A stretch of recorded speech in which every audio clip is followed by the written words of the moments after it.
வணக்கம். இன்றைய மாவட்ட செய்திகள். விருதுநகர் மாவட்டம் திருச்சுழி கொல்லம்பட்டியை சேர்ந்தவர் விவசாயி காளிமுத்து, வயது 70. இவர் ஊருக்கு அருகில் 3 ஏக்கர் நிலத்தை குத்தகைக்கு எடுத்து வாழை பயிரிட்டார். வாழை நன்கு விளைந்து பலனளிக்கும் நிலையில் இருந்தது. கடந்த 2 நாட்களுக்கு முன்பு 100க்கும் மேற்பட்ட காட்டு பன்றிகள் இரவில் வாழை தோப்பிற்குள் புகுந்தன. வாழை மரங்களை தின்று நாசம் செய்தன. இதில் 3 ஏக்கரில் பயிரிடப்பட்ட வாழை மரங்கள் முழுவதுமாக சேதமடைந்தன. காலையில் தோட்டத்திற்கு சென்று பார்த்த காளிமுத்துவிற்கு வாழைகள் அனைத்தும் பாழாய் போனதைக் கண்டு அதிர்ச்சியடைந்தார். மனம் வெறுத்து போன காளிமுத்து வீட்டிற்கு வந்து பூச்சிக்கொல்லி விஷம் குடித்து வாயில் நுரை தள்ளிய நிலையில் மயங்கி கிடந்தார். ரெட்டியப்பட்டி போலீசார் விசாரிக்கின்றனர். அவரை மீட்ட குடும்பத்தினர் விருதுநகர் அரசு ஹாஸ்பிட்டலில் அட்மிட் செய்தனர். அங்கு அவர் இறந்தார். காட்டு பன்றிகளை சுட்டுப்பிடிக்க வனத்துறை அனுமதி வழங்கியுள்ளது. ஆனால் விருதுநகர் மாவட்டத்தில் காட்டு பன்றிகளால் விவசாயிகள் பல்வேறு இன்னல்களுக்கு ஆளாகி வருகின்றனர். காட்டு பன்றிகளினால் விவசாயிகள் பலர் உயிர் மாய்த்து வருகின்றனர். எனினும் பன்றிகளை சுட்டு பிடிக்க வனத்துறை இதுவரை நடவடிக்கை எடுக்கவில்லை. காட்டு பன்றிகளால் உயிரிழந்த விவசாயி காளிமுத்துவின் குடும்பத்தினருக்கு அரசு 25 லட்சம் ரூபாய் இழப்பீடு வழங்க வேண்டும் என விவசாயிகள் வலியுறுத்தினர். விவசாயிகளின் வாழ்வாதாரம் கருதி காட்டு பன்றிகளை கட்டுப்படுத்த வனத்துறை உடனே நடவடிக்கை எடுக்க வேண்டும் என சமூக ஆர்வலர்கள் கோரிக்கை விடுத்தனர். தமிழ்நாடு அரசு பணியாளர் தேர்வாணையம் சார்பில் ஒருங்கிணைந்த குடிமைப் பணிகள் குரூப் 4 தேர்வு இன்று நடந்தது. அதன் ஒரு பகுதியாக நீலகிரி மாவட்டம் பந்தலூர் தாலுகாவில் 3 மையங்களில் தேர்வு நடத்தப்பட்டது. அதில் 643 பேர் விண்ணப்பித்திருந்த நிலையில் 496 பேர் மட்டுமே தேர்வு எழுதினர். ஆண்களை விட பெண்களே அதிக அளவில் தேர்வில் பங்கேற்றது குறிப்பிடத்தக்கது. கிராமப்புறங்களைச் சேர்ந்த 18 வயது நிரம்பிய மாணவிகள் முதல் 45 வயது நிரம்பிய பெண்கள் வரை தேர்வில் பங்கேற்றனர். தேர்வு மையங்களில் போலீசார் மற்றும் பறக்கும் படை அலுவலர்கள் கண்காணிப்பு பணியில் ஈடுபட்டனர். நீலகிரி மாவட்டம் பந்தலூர் அருகே அமைந்துள்ளது புளியம்பாறை, நாரங்காக்கடவு, கோழிக்கொல்லி, காப்பிமாலம் கிராமங்கள். நெல்லியாளம் நகராட்சியின் 14வது வார்டுக்கு உட்பட்ட பகுதியில் உள்ள இந்த கிராமங்களுக்கு செல்ல நாரங்காக்கடவு பகுதி ஆற்றை கடக்க பாலம் இல்லாமல் மக்கள் சிரமப்பட்டு வருகின்றனர். அவசர காலங்களுக்கு ஆம்புலன்ஸ் செல்ல முடியாத நிலையில் பலரும் உயிரிழந்து வருவது வழக்கமான ஒன்றாகிவிட்டது. மழைக்காலங்களில் ஆற்றை கடக்க முடியாத சூழலில் பள்ளி, கல்லூரி மாணவர்கள் மற்றும் பொதுமக்கள் படும் சிரமம் சொல்லி மாளாது. இப்பகுதியில் சிமெண்ட் பாலம் அமைக்க முதல்வர் ஸ்டாலின் அரசு சிறப்பு பகுதி மேம்பாட்டு திட்டத்தின் கீழ் 30 லட்சம் ரூபாய் நிதி வழங்கி 2 ஆண்டுகள் கடந்துவிட்டது. ஆனால் இப்பகுதி வனத்துறைக்கு உட்பட்ட பகுதி என்று கூறி பாலம் கட்டுவதற்கு வனத்துறை எதிர்ப்பு தெரிவித்தனர்.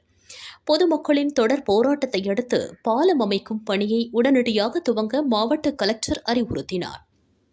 ஆனால் முதல்வர் உறுதியளித்தது போல் சிமெண்ட் பாலத்திற்கு பதில் 18 லட்சம் ரூபாய் செலவில் இரும்பு பாலம் அமைக்கும் பணி பூமி பூஜையுடன் இன்று காலை துவங்கியது.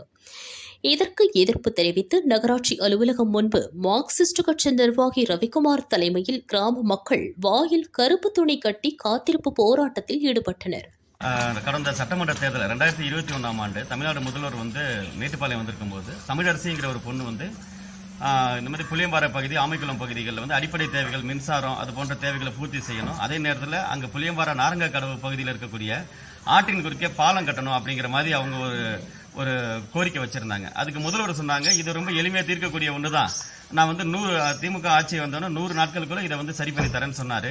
முதல்வர் சொன்ன மாதிரியே பார்த்தீங்கன்னா அந்த பாலம் அமைவதற்கு SADP மூலமா 30 லட்சம் ரூபாய் ஃபண்டு ஒதுக்கி அந்த பாலம் பணி நடைபெறணும் அப்படிங்கிறதுக்காக அவங்க அதை செஞ்சாங்க.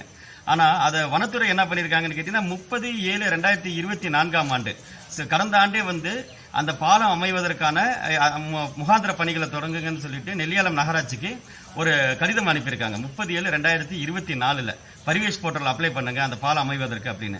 ஆனா ஓராண்டு காலமாக இந்த நெல்லியாளம் நகராட்சி அந்த இதை அப்ளை பண்ணவே இல்லை. அந்த பரிவேஷ் போர்ட்டல்ல அந்த பாலம் அமைவதற்கான முகாந்திர பணிகளை தொடங்குவதற்கு அப்ளை பண்ணவே இல்லை. ஆனா நேத்து முந்தா நாள் தான் அவங்க அதை அப்ளை பண்றதுக்கான அந்த பணிகளை தொடங்குறாங்க. எப்போ 1 வருஷம் கழிச்சு பரிவேஷ் போர்ட்டல்ல. ஆனா வனத்துறை என்ன பண்றாங்க, அதுக்கு இடையில ஒரு 4 அடியிலான இரும்பு பாலத்தை போடுறதுக்கு அங்க முயற்சி பண்றாங்க. அதுவுமே எந்த ஃபண்டுன்னு வனத்துறை கிளாரிட்டியா சொல்றது இல்ல. எங்களுக்கு தெரிஞ்ச அடிப்படையில் அந்த 30 லட்சம் ரூபாய் SADP ஃபண்டை டைல்யூட் பண்ணி நெல்லியாளம் நகராட்சி இந்த பணிகளை தொடங்குவதற்கு முகாந்திர பணிகளை மேற்கொள்ளாம இருக்கிறதுனால வனத்துறை 4 அடியிலான இரும்பு பாலத்தை போடுறதுக்கு முயற்சி பண்றாங்க. நாங்க என்ன சொல்றோம்னா, தமிழ்நாடு முதல்வர் அவர்கள் ஒப்புதல் கொடுத்து அந்த 30 லட்சம் ரூபாய் மதிப்புள்ள அந்த பாலம் வரணும்னு தான் எங்களுடைய கோரிக்கை. மக்களுக்கு ஒரு ஆம்புலன்ஸ் போகணும், அங்கிருந்து கல்லூரி பக்கத்துல தான் இருக்கு, கல்லூரிக்கு மாணவர்கள் வரணும், பழங்குடியின சமூக மக்களோட கிராமங்கள் அங்க இருக்கு, அதெல்லாம் வரணும். தமிழ்நாடு முதல்வர் சொன்ன அந்த உத்தரவாதத்திற்கே இந்த தமிழ்நாடு அரசாங்கம் இந்த திராவிட மாடல் ஆட்சி இன் கீழ் இருக்கக்கூடிய இந்த நெல்லியாளம் நகராட்சி இந்த வனத்துறையுமே வந்து தமிழ்நாடு முதல்வர் கொடுத்த உத்தரவாதத்திற்கே இங்க மதிப்பு இல்லங்கும் போது மிகுந்த வருத்தத்திற்கு உரியதாக இருக்கிறது. ஆக இன்னைக்கு தினம் பாத்தீங்கன்னா இந்த 30 லட்சம் ரூபாய் ஃபண்டு ஒதுக்கி இந்த பெரிய பாலம் வந்து பர்வேசியில் அப்ளை பண்றதுக்கு தயாரா இருக்கும்போது வனத்துறை என்ன பண்றாங்கன்னா அந்த இரும்பினாலான பாலம், அந்த 4 அடி பாலம் அமைப்பதற்கு கிட்டத்தட்ட 50க்கும் மேற்பட்ட காவல்துறையினர் அங்க குவிச்சு ஒரு அச்சுறுத்தலை ஏற்படுத்தி அந்த பாலம் அமைவதற்கு, அதாவது அந்த இரும்பு பாலம் அமைவதற்கு இன்னைக்கு பூஜை போடுறாங்க. அதன் அடிப்படையில் தான் நாங்க இங்க உட்கார்ந்துருக்கோம். தோழர்கள்லாம் வந்துட்டு இருக்காங்க. ரெண்டாவது, இந்த இரும்பு பாலம் வந்து அமைவது வந்து பெரிய விஷயம் கிடையாது. ஆனா தமிழ்நாடு முதல்வர் சொன்ன அந்த 30 லட்சம் ரூபாய் மதிப்புள்ள அந்த கான்கிரீட் பாலம் இங்க வர வரைக்கும் எங்களுடைய போராட்டம் தொடர்ந்து கொண்டுதான் இருக்கும். மக்களை அச்சுறுத்தி காவல்துறையினரை அங்கே குவித்து இப்படி ஒரு பாலம் அமைவதற்கு வனத்துறை முனைப்பு அவசரம் காட்டுவதன் அவசியம் என்ன என்பதுதான் எங்களுடைய.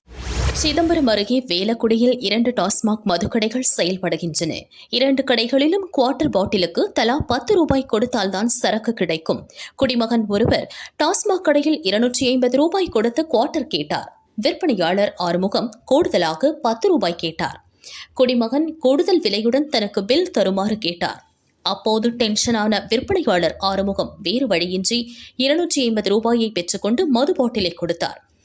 இங்கு மட்டும் இந்த நிலை இல்லைங்க, தமிழகம் முழுவதும் கூடுதலாக 10 ரூபாய் லஞ்சமாக கொடுத்தால்தான் சரக்கு கிடைக்குது என தெனாவட்டாக பதிலளித்தார்.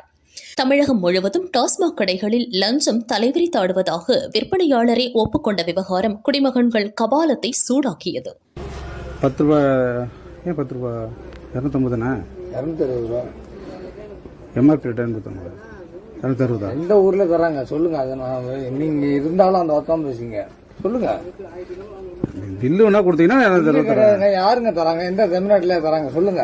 நான் தரேன் 10 ரூபாய் பரவாயில்ல, தப்பு கிடையாது. நான் ஒன்னும் சொல்லல. சரி, எங்க தராங்க சொல்லுங்க. எங்க தராங்களா? நம்ம கடையில உண்டா இல்லையா? இல்ல, இங்கிலீஷே கிடையாது. அப்ப வேற என்ன இருக்குது? வேற 48 இருக்குல்ல, இருக்கு. அது கொடுங்க. 10 ரூபா கொடுங்க. ஏன் 10 ரூபா தரணும்? பில்லு கொடுங்கன்றேன். பில்லு கொடுத்தா தர போறேன். பில்லு தரணுமா? ஆமா.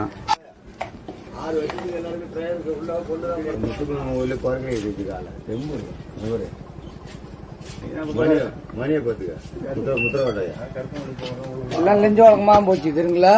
எல்லாரும் லஞ்சம் தான், அது புரிஞ்சுங்க. புதுசா நீங்க திறமையா வாங்கணும்னு நினைக்காதீங்க. அப்படிலாம் கிடையாது. திறமை யாரும் கிடையாது, எல்லாம் லஞ்சம் தான் தமிழ்நாடு. அப்படியா? புரிஞ்சுங்க. சரி, ரைட்டு கொடுத்துட்டேன்ல, கிளம்புங்க. அப்படிலாம் சொல்லக்கூடாது. 150 முடிஞ்சுங்க.